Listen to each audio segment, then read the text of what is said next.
We're absolutely proud and excited to be here this evening with Women in Business New York with co-founders Cassandra Tennyson, Corin Fung, and absolutely excited to be here with Councilmember Lori Cumbo. So Women in Business New York is an exclusive network for women entrepreneurs, and we're here today to learn a little bit more about Women in Business New York from Cassandra. Hello everyone, Cassandra Tennyson.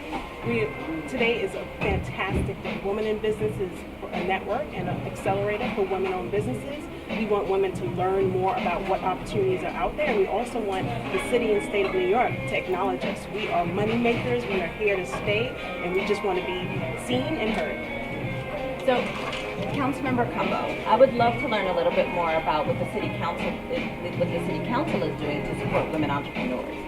I just want to first start off by saying I am so proud of these dynamic women, and to have this happen here in Brooklyn is so exciting because Brooklyn to me is where dreams come true. Brooklyn is where what was once thought of as impossible becomes so very possible, and I'm excited to absorb this Brooklyn energy. And for women in business to start right here in this borough, I already know it's going to be a phenomenal success because this is where everything happens, and it has to happen here because we are thriving as a borough.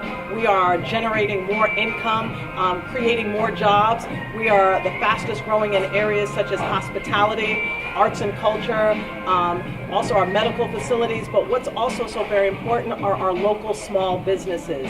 And that's really the bedrock of Brooklyn, New York. I'm so proud to be a resident here because we have seen so many dynamic women. We are the fastest growing entrepreneurs in the nation. And so we have to look at women of color and their ability to generate those resources.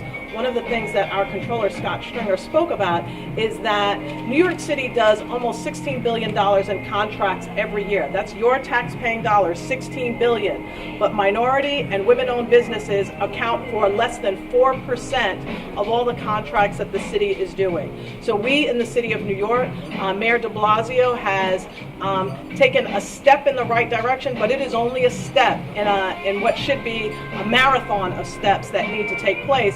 But he's putting forward $20 million to help organizations that want to apply for funding to be able to have the resources to do that, the ability to be able to have money lent to them, the ability for bonding and insurance and all of those sorts of things to make it possible for women-owned businesses. But we're doing it right here today in the Navy Yard. We have an opportunity with Building 77 and its expansion. We have more jobs created here in the Navy Yard than anywhere else in the borough of Brooklyn, and women are a main component to the success of the Navy Yard. So as chair of the Women's Issues Committee, we're going to continue to work with our local businesses. We're going to continue, as Mayor de Blasio spoke about yesterday.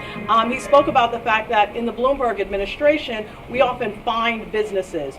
We would give them fines and they would have to pay hefty fines. But now what we're doing is we're interrupting that process. We're going to show local businesses, and that includes everyone, what the steps are that they need to resolve their issues so that they're not so heavily fined. We want to give businesses the tools and the techniques in order to not be so heavily fined and those sorts of things. We want to create a dynamic where they are given technical assistance and the opportunity to apply for loans.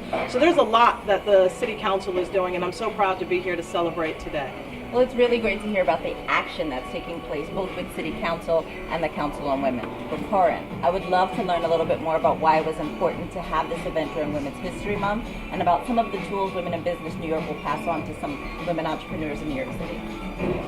Well, it was very important for Cassandra and I to host this event, especially at the Navy Yard, just because we know as entrepreneurs ourselves how important it is to celebrate other women.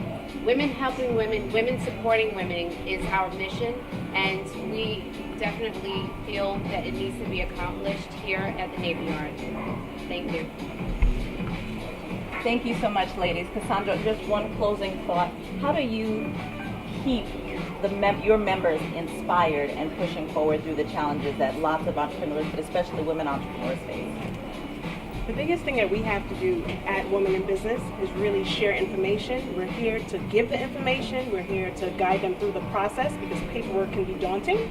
So we're here to make sure that they're following all the instructions in terms of filling out the paperwork and finding the right structures, including finance, because finance is a huge part of supporting your businesses. And Women in Business is here to show you all of the steps to make sure that you have a very successful company. So thank you for joining us at Women in Business New York at the Brooklyn Navy Yard. I'm so very excited to be here in the Navy Yard because we are contributing during this particular time your tax-paying dollars to contribute to making sure that the Navy Yard continues to be the #1 economic generator as well as job creator in the borough of Brooklyn, New York.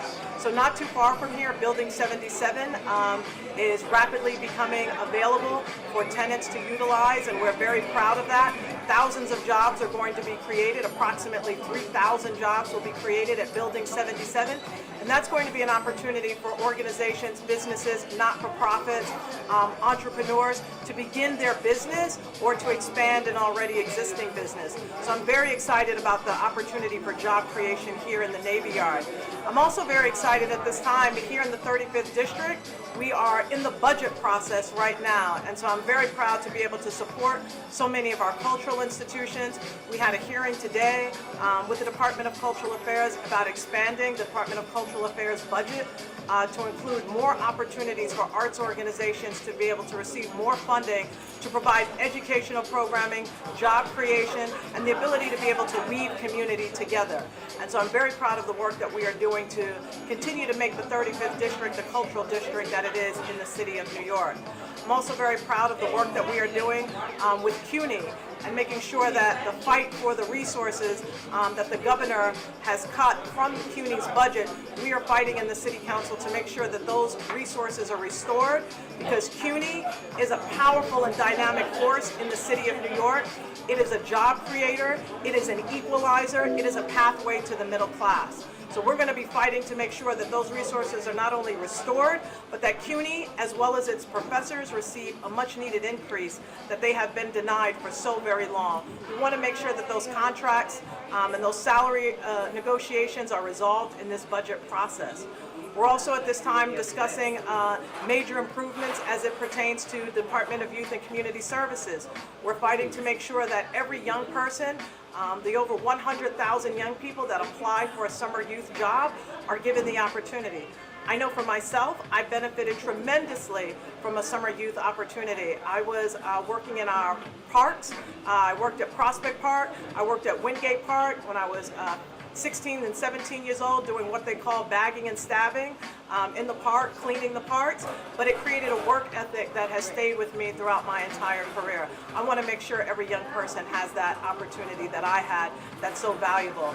And finally, one other piece that I just want to acknowledge, although there are so many that I'm passionate about, is making sure that in NYCHA we have the improvements, the capital improvements that need to be made in our NYCHA developments.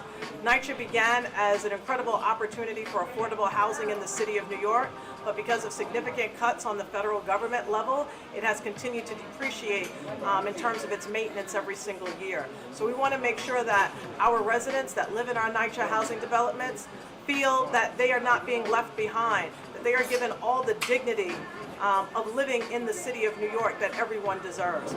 So I'm very proud of that. I'm very proud of the fact that we are working to resolve those issues and to make sure that every NYCHA resident benefits from all of the economic growth and development and job creation that's happening in the city of New York.